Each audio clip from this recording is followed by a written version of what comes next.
according to my recollection, we reached page Lamed Vav on the left column.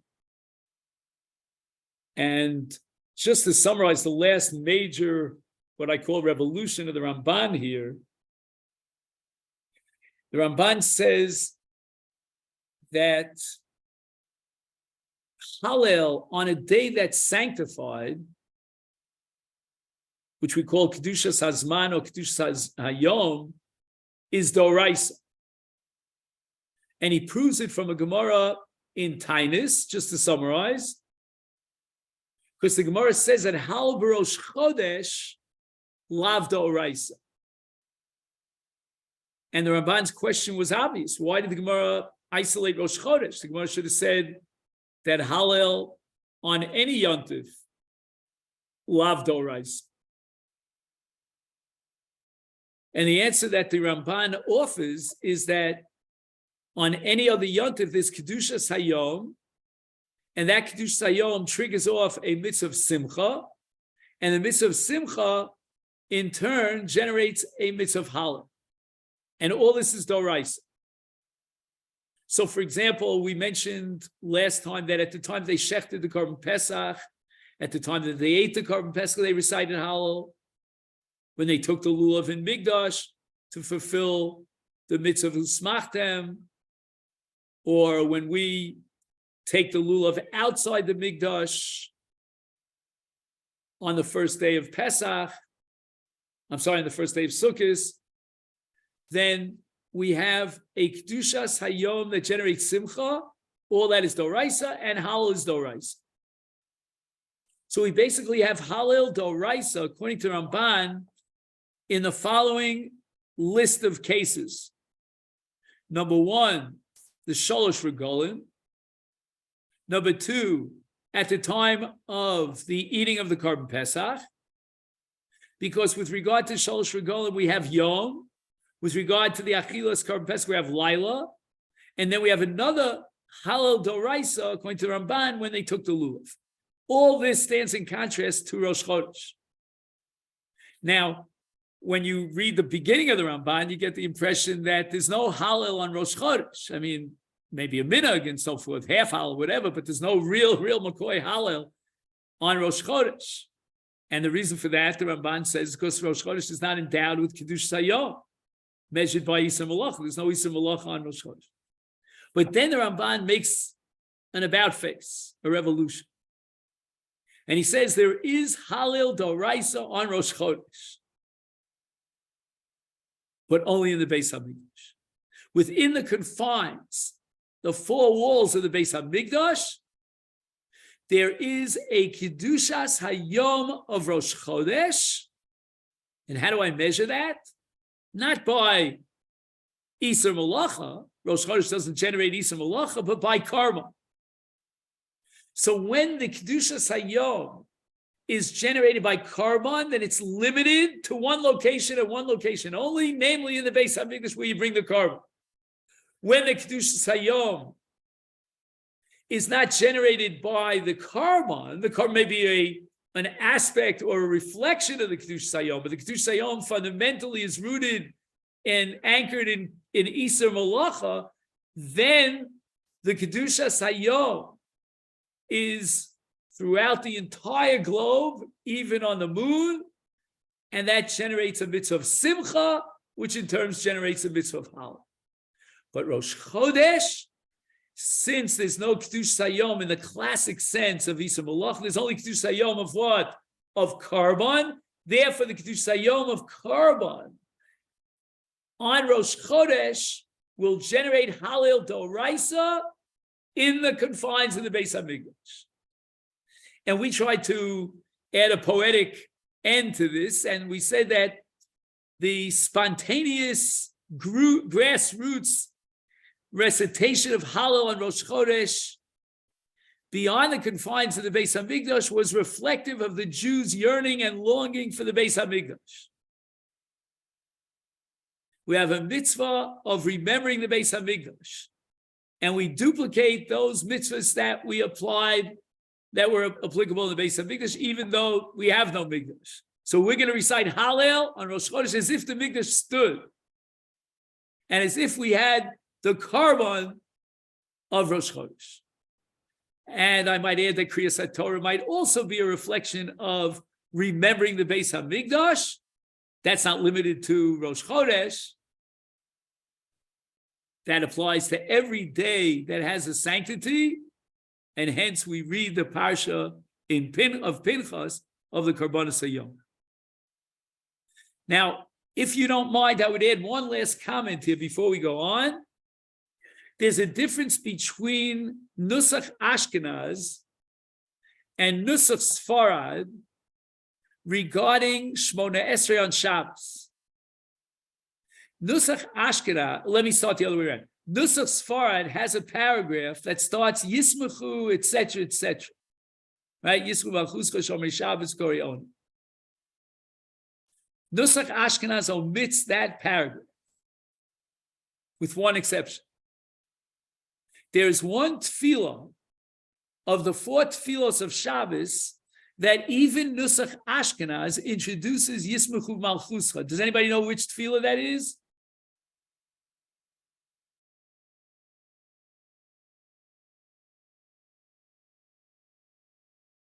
Should I repeat the question? I see Bruce and I see Arthur. I don't know if anyone else is there, but at least Bruce and Arthur, let me ask you this question. Is there a tefillah? I don't know, do you gentlemen daven Nusach Ashkenaz or Nusach Sfarad? Start. Ashkenaz. Ashkenaz. So let me, for a time being, I'll address this question to Bruce. They say it in Musaf. Excellent. There is someone else here. I don't know if it's Irving or Harvey. Avi. Hi, Avi. How are you? Okay. I know you're there because I hear your voice. You know, this reminds me of the Mishnah in Gittin, that if you hear a man's voice and he says, deliver a get to my wife, you're allowed to deliver the get, even though you can't see it. All right. Anyway, so where was I? There you are. Hi, Avi. Just for a split second, a fleeting second, he popped his head out. Where was I? So Bruce, if you're familiar with Nusach Ashkenaz, so your Shmon Esrei on Friday night, and you have another 3 on Shabbos, 3 because you have 2 in the morning and 1 in the afternoon, you will not recite Yismachu Malchuscha. You can check me out in your siddur if you don't believe me. But there's 1 out of the 4. Now, if he gives me the right answer, that's Musaf. And why is that? Why is there Yismachu Malchuscha Shomer Shabbos in Nusach Ashkenaz at Musaf? The answer is because Shabbos doesn't have a mitzvah of Simcha. But it does have a mitzvah of Simcha in Migdash. In the Beis HaMikdash, there is Simcha on Shabbos. Why? Because Shabbos has its own karbanos. You know, if you want to talk about Hallel on Purim and Chanukah, or even on Yom HaAtzmaut for that matter, then you don't have a mitzvah d'oraisa according to Ramban because you don't have Simcha and you don't have Kiddush Sayom. So in Monefshach, no matter how you slice the cake, you know, Purim is not endowed with Kiddush Sayom. Purim has no special carbon. So even in the Beis HaMikdash, there was no mitzvah of Simcha on Purim, and certainly not on Chanukah, because Chanukah doesn't have karbanos. However, when we talk about Shabbos, Shabbos has karbanos. So Shabbos itself as an entity does not have Simcha. Simcha is unique to the Shalosh Regalim, B'samachta b'chagecha. But Shabbos does have Simcha in the Beis HaMikdash at the time that we brought the special, unique karbanos of the Beis HaMikdash. And that's Musaf. So when we get to Musaf, Neshalma Parim Sosena, where the Musaf is a replacement for the carbon Musaf of Shabbos, now we can add Yismachu Malchuscha, because that carbon Musaf, which represents our closeness to Hashem, that's Simcha. Simcha now is expressed in the paragraph Yismachu Malchuscha Shomer Shabbos. So, you know, it's really interesting when you think about it. You know, people people, when they hear the word carbon, they get so nervous, like they put them into a state of anxiety, carbonos, oh my gosh. Think of all the blood and the animals and, Zrika Saddam and Kabbalah Saddam and Aktora and this, that, they get very, but when you look at it from a halachic perspective, carbon means Biloshan Hiskarvus, means this is how we come closer to Hashem. And the Ramban has long discussions about how, the deeper meaning in every single part of Avodas HaKarban and why and how it projects us closer to Hashem. I'm not even talking about Hasidus now. I'm talking about just straightforward Ramban. But the bottom line is that Karban is related to Lifnei Hashem. And Lifnei Hashem generates Simcha. And therefore, in the Beis HaMikdash, it's Yismuchu Malchuscha, etc. So where are we up to in the Ramban? The Ramban now quotes a Gemara in Erchin. So this is 4 lines before the end of the left column on page Lamed Vav. If you happen to have this Rambam in front of you, which I think my friend Tzvi Meisel sent out to you, and the Gemara in Erchin says, Minayin li'ikar shira min haTorah. And the Ramban identifies the word shira with Hallel, and the Gemara says min haTorah. Now, where is shira mentioned in the Torah? Well, the Gemara answers Simcha.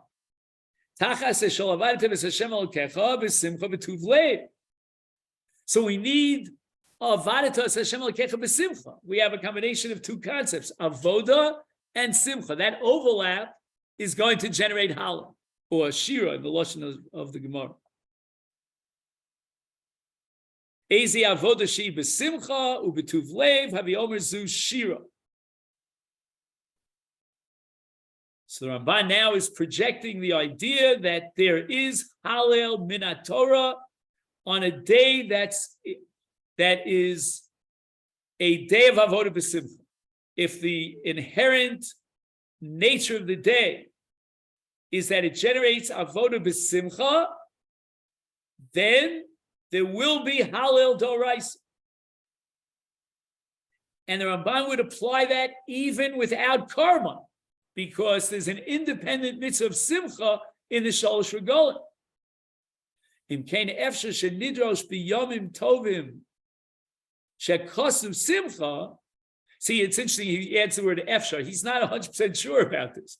The Ramban is getting cold feet now. He has such a revolutionary chiddush that Halal Yontif is Doraisa. He gets a little nervous about it. Efshar, he says, perhaps on Yom Tovim, where there's a separate mitzvah of simcha that's inherent in the day. So it's a day of avodah b'simcha, is nisrabu how many simchas. Now, what is simcha? How does one fulfill simcha? We have a principle called ein simcha l'babas v'yayin. So you have to eat meat and drink wine, but there's more than that. For example, if you open up the Rambam to Hilchos Yontif, I think it's Perek Vav, you'll see that the Rambam has a whole long list.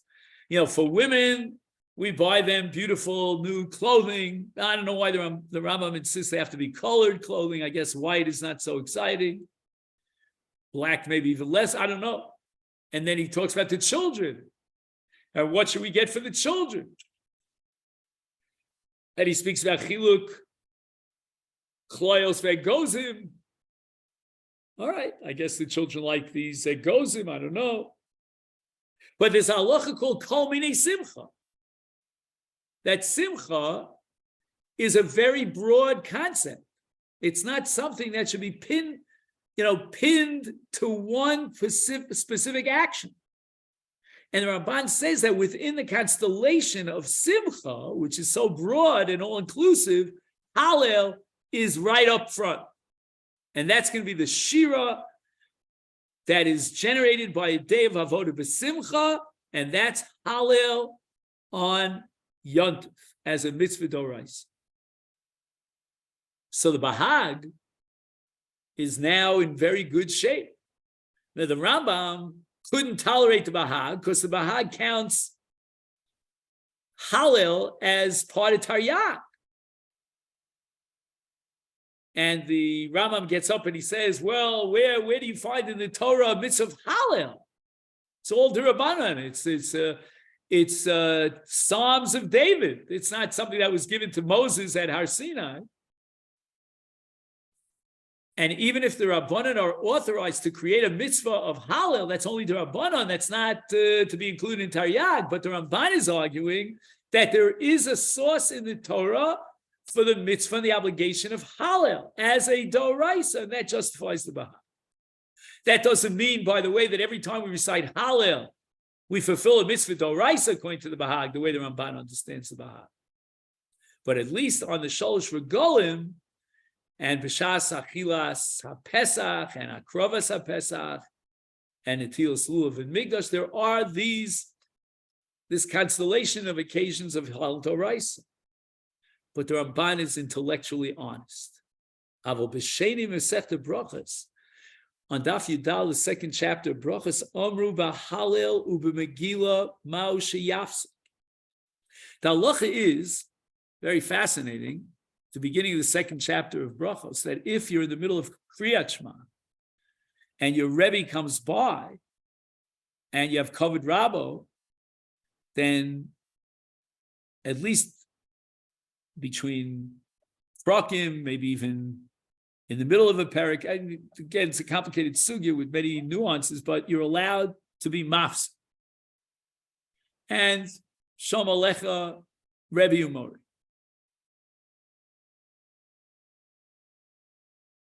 What happens in the same situation if you're in the middle of Hallel?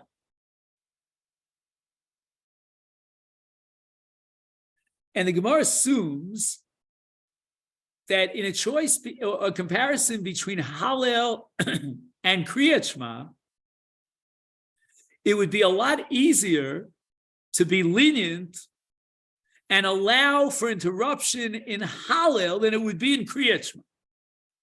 Why is that so? The Gemara says, Mi Amrinon, should we say that Kriyat Shema Doraisa, Osek, Hallel D'Rabbanan Lo Kolshkein, Odilma Persube Nisa Od. The Gemara actually vacillates back and forth. Which is on a higher level? Which is more chamur, as we say, more severe? Is it Hallel or is it Kriyat Shema? So one side in the Gemara's vacillation is that Kriyat Shema is no doubt one step above Hallel. And therefore, if we're allowing you to be mafsik in Kriyat Shema, much more so in Hallel for the sake of covered Rabo, etc. The other side is that Hallel is more chamur than Kriyat Shema. But in the first side, that Kriyat Shema is more chomer, the Gemara says explicitly, black on white, you can't erase the text of the Gemara that Kriyat Shema is Doraisa and Hallel is D'Rabbanan. Doesn't this undermine the entire thesis of the Ramban in defending the BeHag that Hallel is Doraisa? And if we have another minute, we'll talk about the other side of the Gemara. But we're focused now on the first side of the Gemara. Zeh Marashu Divni Divreya. Ramban says, I got to be honest with you.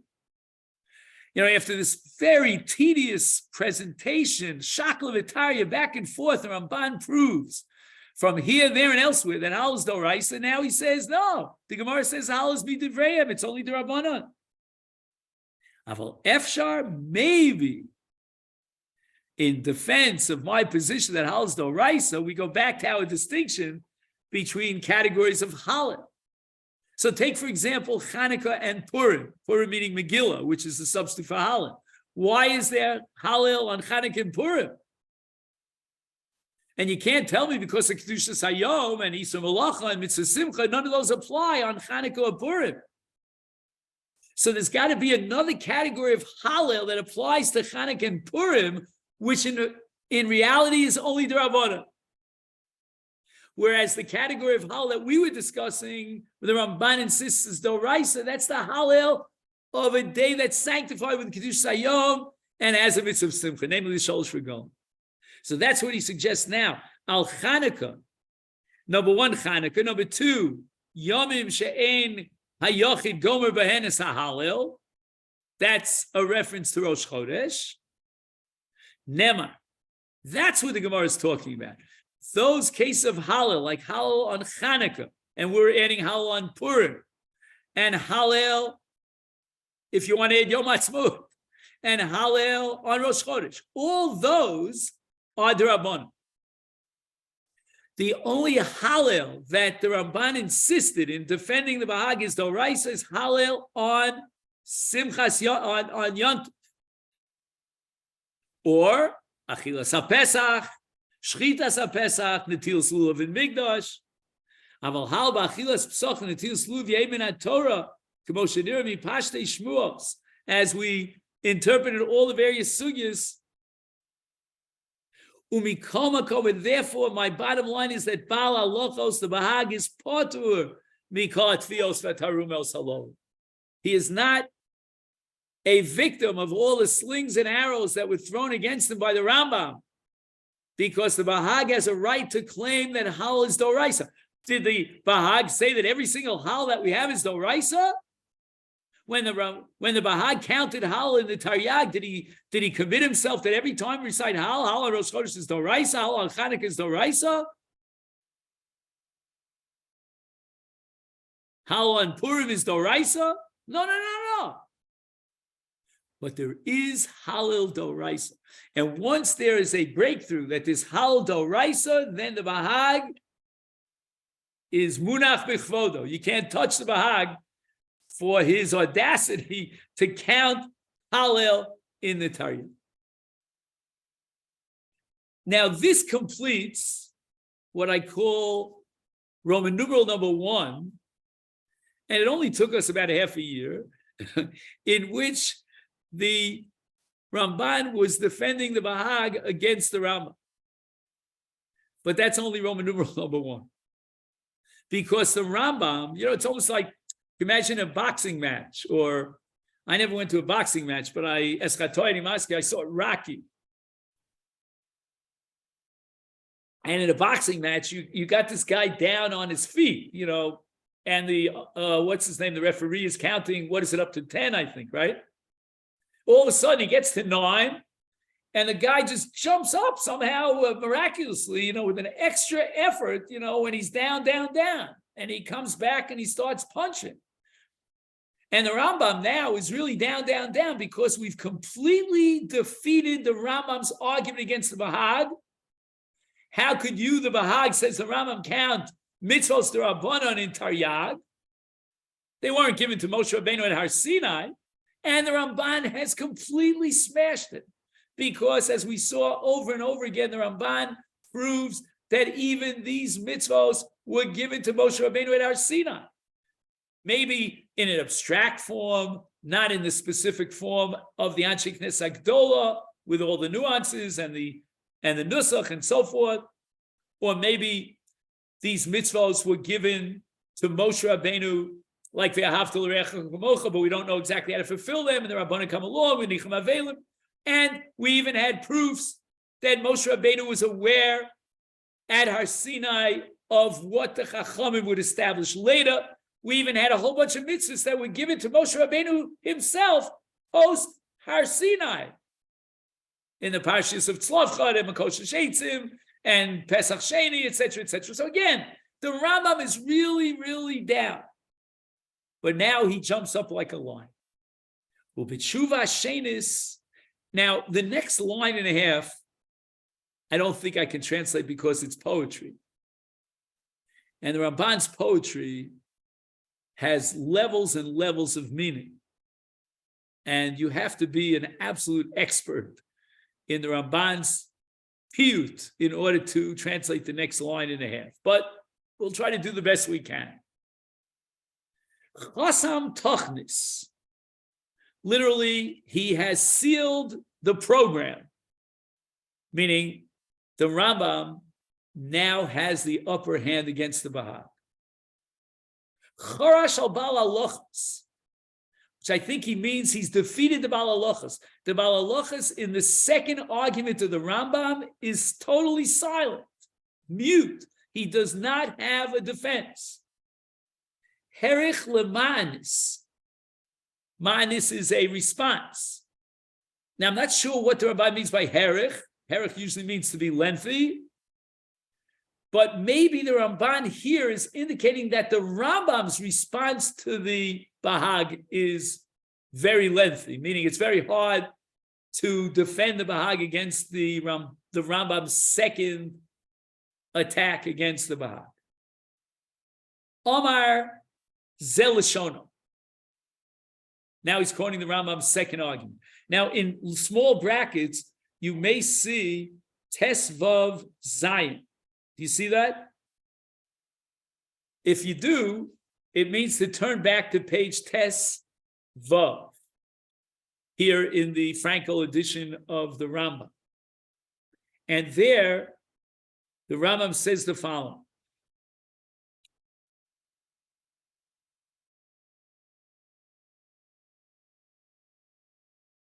He says that if the BeHag's opinion is that we count mitzvahs d'Rabbanan in Taryag because of the Gemara in Shabbos that says Heichan Tzivanu, how can we say a bracha of Asher Kitshanu Mitzvot Tzivanu on Chanukah? Where's the authority of the Chachamim to give me Asher Kitshanu Mitzvot Tzivanu on a mitzvah d'Rabbanan? What authority do they have?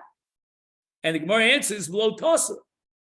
Because Yerucha, that the Rabbanan were given authority by the Torah to establish Chanukah. And the same will apply to Mikra Megillah. So if it's under Lotosu, therefore you're going to project it all the way to Taryag. He says the following. If that be the case, if that's what you're saying, BeHag, then Kol Ma Shomru Chacham Lasoso, whatever the Rabbanan tell us to do, the Kol Ma Shizhiru Mimenu, and anything they tell us not to do, Kulam Tzuva Moshe Rabbeinu Bar Sinai, it's all included under Lotosu. And therefore, you're going to have a lot more than Taryag mitzvahs.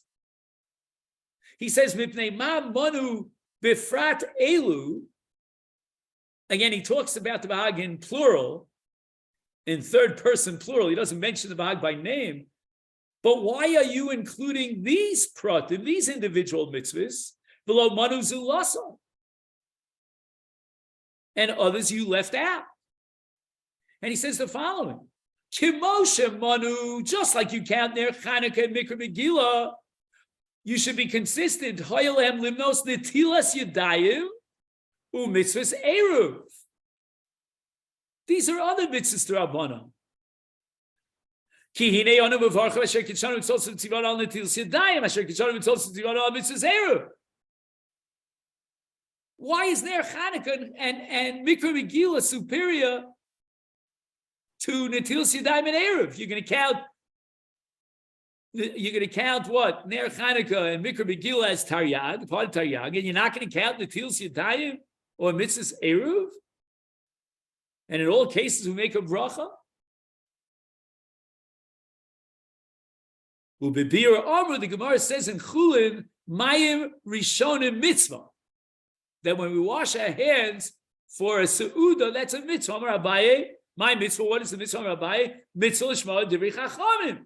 The Torah commands us to oblige the authority and the mandate of the Chachamim, which means that's like Ner Chanukah and Mikra Megillah, it comes under Lotasa.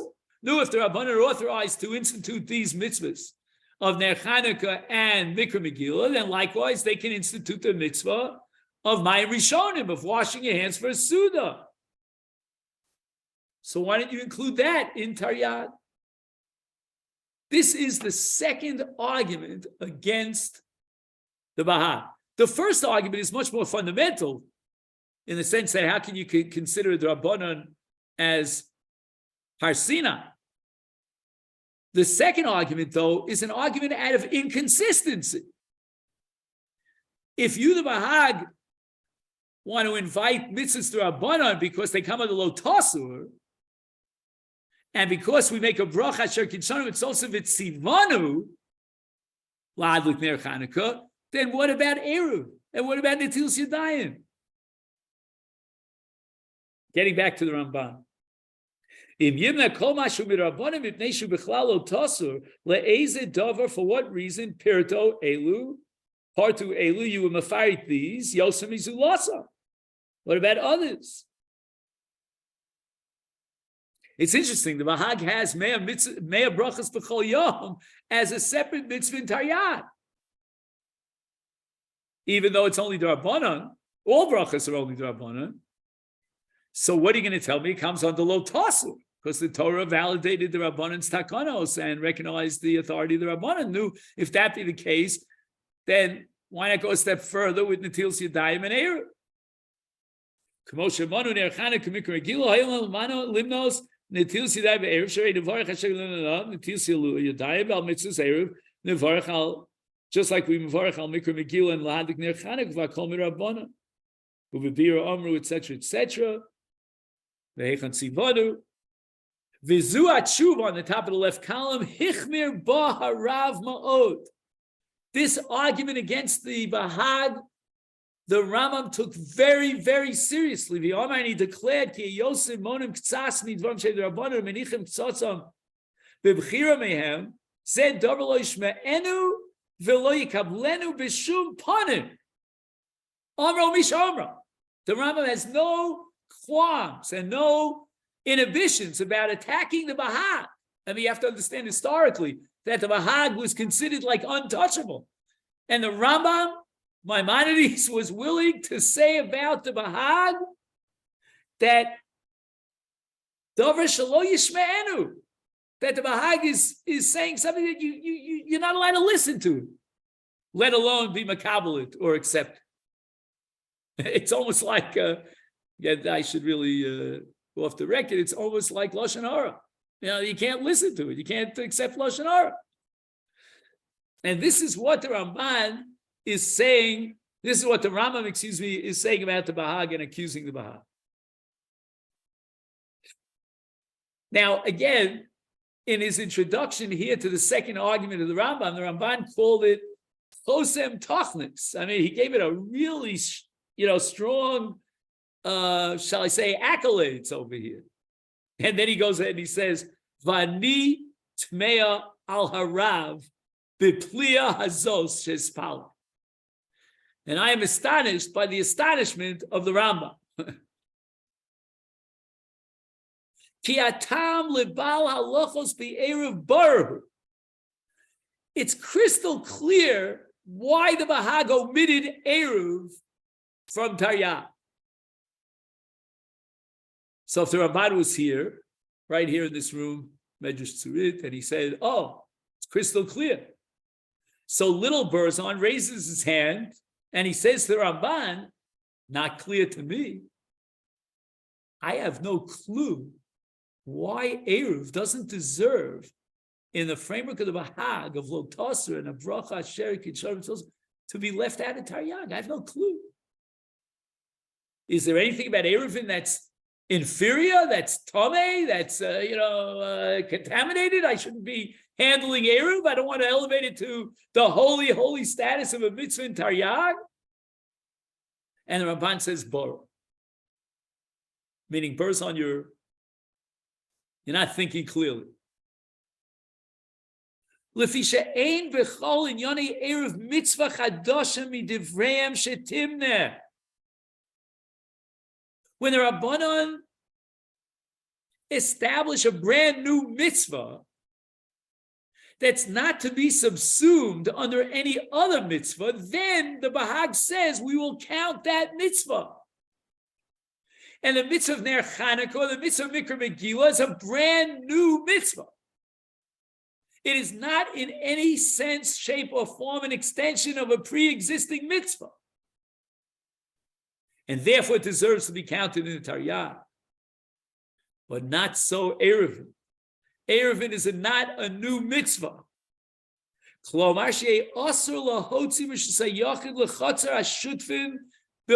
Erev.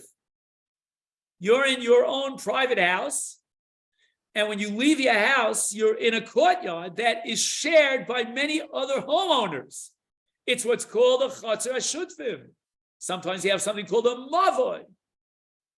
And on this, we have an entire Masechta called Masechta Erevin, in which the Rabbanan extended the definition of Reshus HaYachid to include a Chatzer. I'm sorry, let me start again. In which the Rabbanan extended the definition of Reshus HaRabim to include a Chatzer. That because that Chatzer is common to many different homes, right? You remember the picture Erevin. You know, we have a courtyard that's surrounded by many different batim, and in order to get out to the public area, every one of the homeowners has to go down his steps into the chotzer and out into the mavud that leads him to Rosh Hashanah. So that chotzer on a rabbinic level is considered what? How do you define it? Anybody can help me here?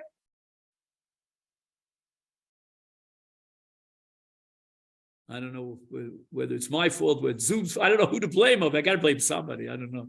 Anyway, the answer is the Chachamim consider that chotzer as a Rosh Hashanah because it's perfectly accessible for all of the homeowners in that courtyard that share that courtyard.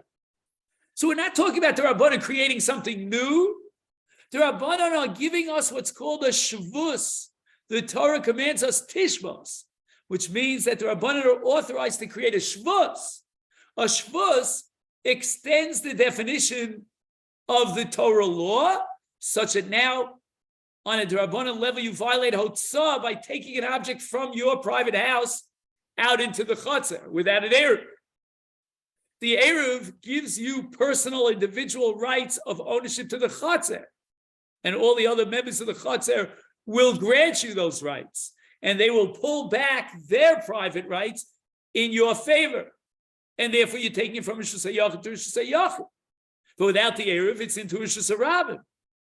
And this is also a caramelist. Who remembers a caramelist? And nothing to do with chocolates or anything like that. A caramelist is an area like an ocean or a wilderness, very large areas. It's got a hekef of 200 saw, whatever it might be, and anyone goes in there. And it's publicly accessible. People don't usually go there. You don't find 600,000 people there, in a Shabbos. And the Rabbanan considered a carmel. It's like a Rosh Hashanah.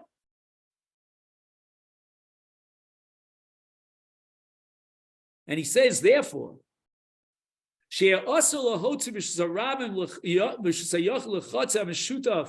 below eruv, shvus me'otzah.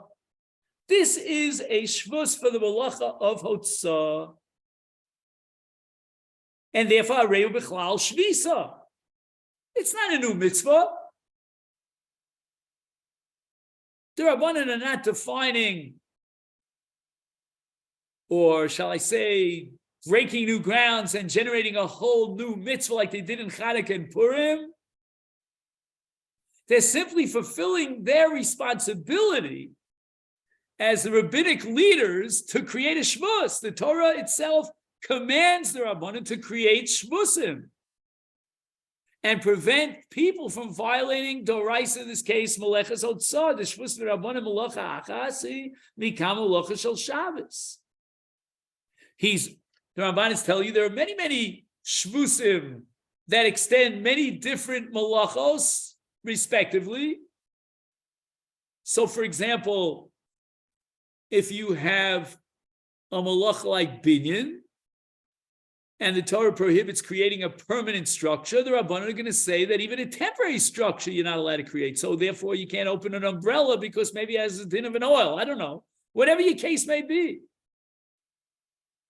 Maybe the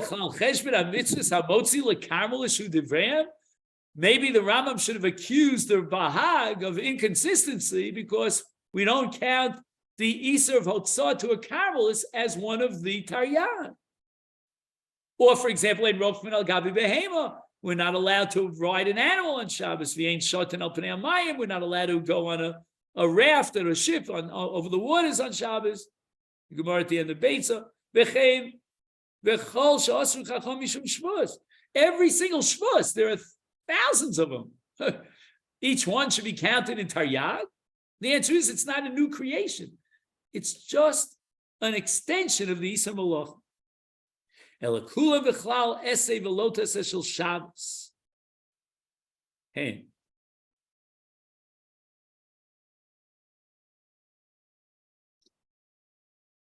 But a possible reason why it's not considered is that it's not necessary. It's not something you have to do like Purim and Hanukkah. You don't have to do an Erev. If it's convenient. Excellent. That's brilliant. Brilliant. Okay, hold that in abeyance. We're going to come to that.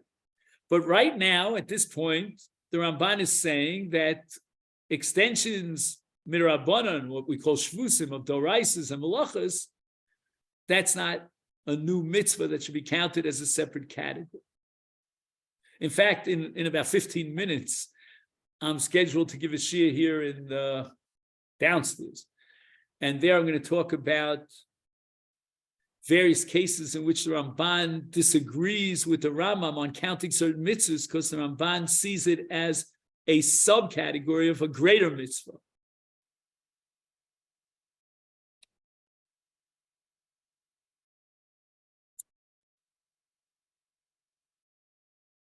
But what bothers me here is, what does he mean b'chlal essay? What was he talking about an essay here? 1 second. What does the Ramban mean by an essay? Anybody know? I mean, maybe he means Kiddush and Avdollah. I don't know. Maybe he means Onik Shabbos. I'm not sure what he means by Kula b'chlal essay. Oh, I see. I know what he means. Right? There's a way of fulfilling a mitzvah saseh on Shabbos by not doing anything. Here's a quiz question for you. Is it possible on Shabbos to fulfill a mitzvah saseh by being totally inactive, totally passive? That sounds like a contradiction in terms. I mean, the whole difference between a lo saseh and an essay is a lo saseh requires that you be passive, what's called in Hebrew himanut, whereas an essay requires a kum vaseh. But I'm going to say that you can have a himanut and fulfill an essay on Shabbos.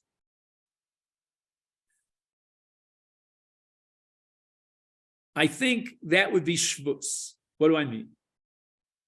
The concept of shvus is derived from the pasuk tishbos.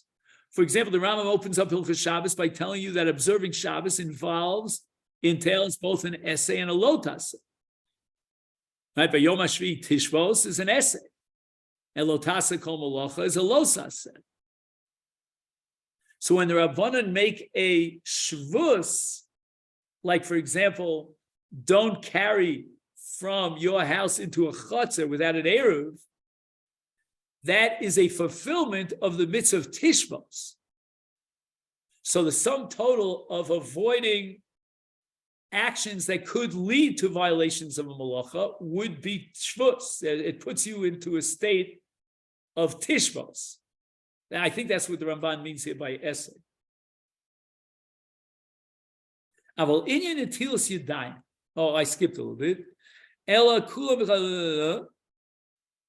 Right, it's all included on the lotase of avos malachos. V'kulan lav echad b'Shabbos.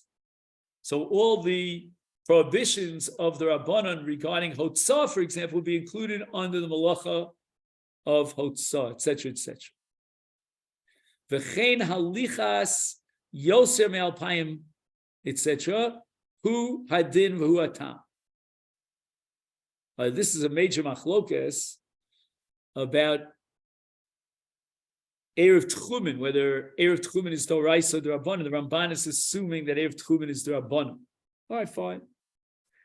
Oh, now wait a second. The Rambam had objected against the BeHag for omitting not just Erev, but also for omitting Netilas Yadayim. Can the Ramban get away with the same approach, the same methodology to explain the BeHag and justify the omission of Netilas Yadayim, the same logic that he applied to Eruv? Is Netilas Yadayim part of a greater mitzvah? And it's not a brand new mitzvah? I mean, if you would ask me in the middle of the night, I would respond that Netilas Yadayim is a brand new mitzvah, no less than Chanukah and Megillah. Says the Ramban of Inyan Netilas Yadayim shehiksha od. Hiksha od means the Rambam asked, Yesh bo tam al das bal halachos she'ein netilas yadayim lechulin mishum mitzvah shechidshu asofrim. You and I would say that if I'm sitting down at a table, I'm not a Kohen eating truma, I'm a Yisrael eating chulin, or a Kohen eating chulin, doesn't matter. And now you have to wash your hands, and this Netilas Yadayim was established as a mitzvah d'Rabbanan. That's a brand new mitzvah. You can't call it a srach truma. It's not extension of truma because he's eating chulin. El gzeira mishum truma. And Ramban says no, it's not a brand new mitzvah. It's a subcategory. It's an expansion. It's a siyag and a gzeira for truma. And how do I know this? In chulin kufav ein netilas yadayim lechulin ela mishum srach truma. Right, this is called yadayim shniosheim. Yadayim, because of the contact that they come in with tuma, they have a din of tmeos, and if the person who did not wash his hands would come in direct contact with truma, they would passel the truma by conveying tuma to the truma. Now you might say, okay, so requiring netilas yadayim for truma, but not for chulin. The answer is, if we allow you to take the food of chulin into your hands without netilas yadayim, eventually you'll make a mistake and you'll take truma into your hands without netilas yadayim. So because of srach truma, the Rabbanan instituted netilas yadayim even in the case of chulin. How do I know that when you wash your hands before you eat truma, that's a gzeira? This I know from the Gemara in Shabbos. I get shudders in my spine whenever you quote this Gemara in Shabbos, because when I learned it in Daf Yomi, I just couldn't sleep at night. It's so complicated. If you would test me on those sugyas at the end of the first parak of Shabbos, I'd probably score close to 0. They're incredibly complicated. You have to be a baki and taras. But the Gemara says that the netilas yadayim is a gzeira atu truma. Why? So there were 18 davar shegazru bo bayom. There were 18 gzeiras that were instituted on one single day, one of which was ha'ochel below netilas yadayim. Avol truma v'tumas haguf eina midivreya. So if he's mamish tameh, let's say he's a zav or a zava, then the contact with truma would be a doraisa. You're being metami the truma. Here we have a chashash that if he doesn't wash his hands, maybe his hands are tameh. Ukvar nimna alav shel ochel truma v'tuma. So the Ramban is learning that the problem is not being metami the truma as much as eating the truma v'tuma. And he violates the Isur Lav of eating truma v'tuma. Umasha Amru v'od mishum mitzvah pirish abaye mitzvah l'shma l'divrei chachamim v'hiya mitzvah azu bi'atzma shera'u lahachil hakol b'tara. He says, what did the Chachamim tell us? That we should eat everything b'tara. All chulin, we should eat b'tara.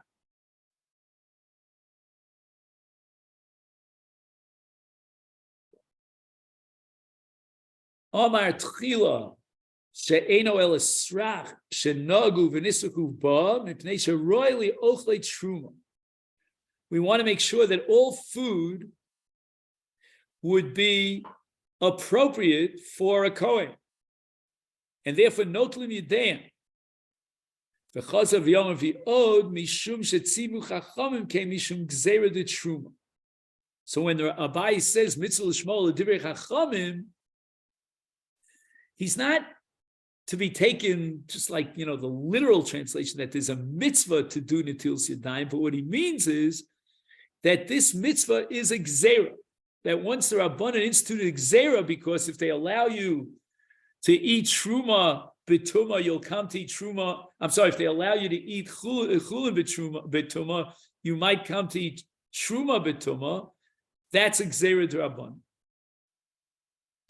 V'rava pirei sheyesh ba od smach medrash l'divrei Torah u'mitzvah l'shmoa divrei Rabbi Elazar ben Aruch d'chsiv v'chol asher yiga bo hazah v'yadav lo shotaf b'mayim am Rabbi Elazar ben Aruch mikan samchu chacham l'til sidai me'atorah the darshinan ha'achar shelo shotaf b'mayim tameh.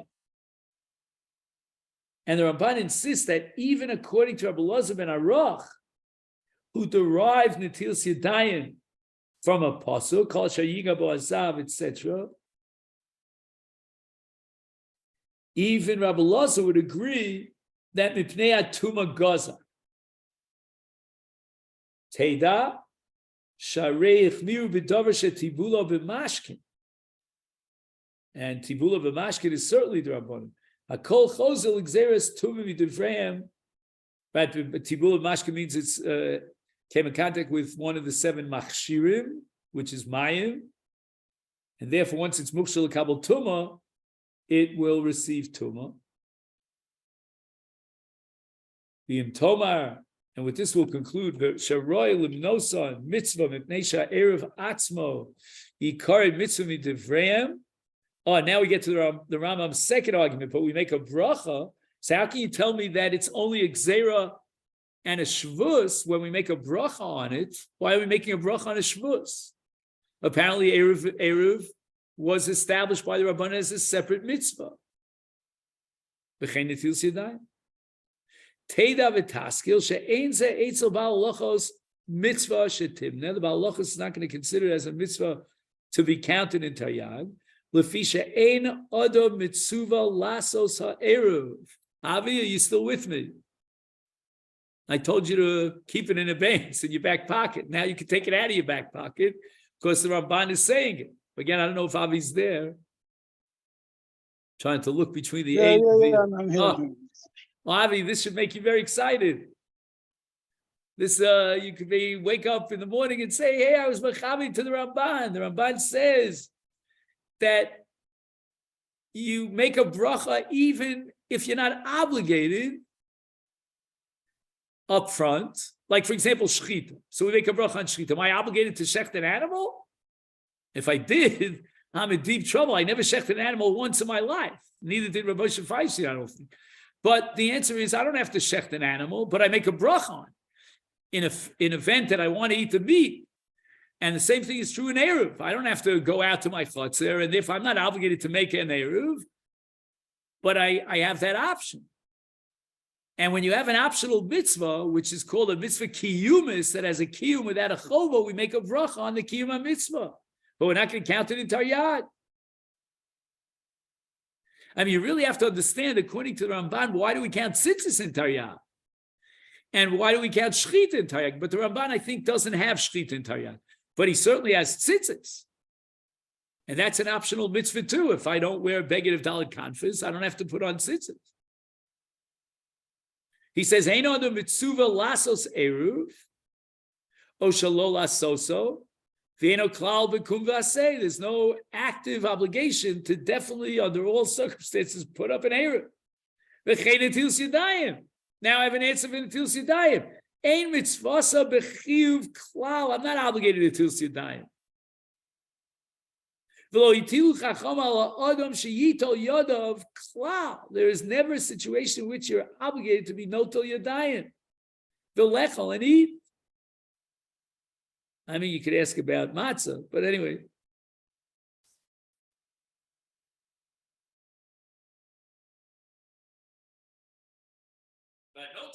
Asara pa'am b'yom v'ochel ein lezem mitzvah yoser mizeh. This line really requires a lot of analysis. A person washes his hands 10 times in one day. So the Ramban says, he doesn't have more of a mitzvah than anyone who washed his hands once a day or twice a day or never even washed his hands during the day. That I don't understand. Because the Ramban is now assuming there's no kiyum mitzvah at all. If there is a kiyum mitzvah, then if he's makayim that mitzvah 10 times, he gets credit for 10 mitzvahs, and he makes a bracha every single time. But this line in the Ramban of eludes me. But he compares it to the mitzvah of shechita. Aval elu hetera iser hein. In other words, when you wash your hands, it's only a matir. It's not a mitzvah. Again, you're going to make a bracha on a matir, but it's not a mitzvah per se. And it's not obligatory.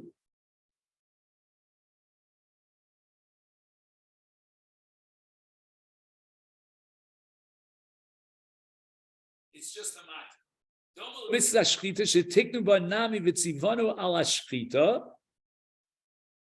We have a bracha on shechita. Is there an obligation to shech?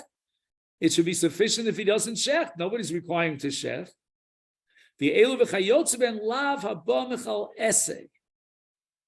it's only a matir. You're only coming to be matir and isa. Yeah, so why do you make a bracha on it? The ikon hu alav shenemar b'hem. Basically, it's a way of avoiding a lav. The Torah says you can't eat nevela, so you have to shech the animal. The Torah says you can't eat without washing your hands. You have to wash your hands.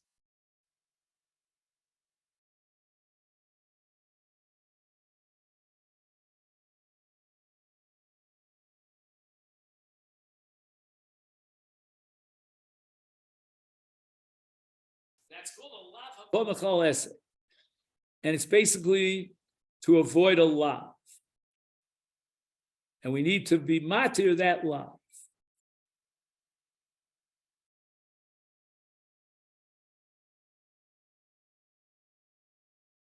So unless you have an obligation to do a mitzvah, the BeHag is not going to count it in taryag. And you're not obligated to wash your hands if you don't want to eat. And you're not obligated to set up an erev if you don't want to carry. And therefore, it's not going to be counted in taryag. So just to summarize, because we're going to have to end now, there are two approaches of the Ramban to answer the Rambam's objection why Netilas, Yodayim, and erev are not counted in taryag. One is because it's not a new mitzvah, it's only an extension of a lav or an essay.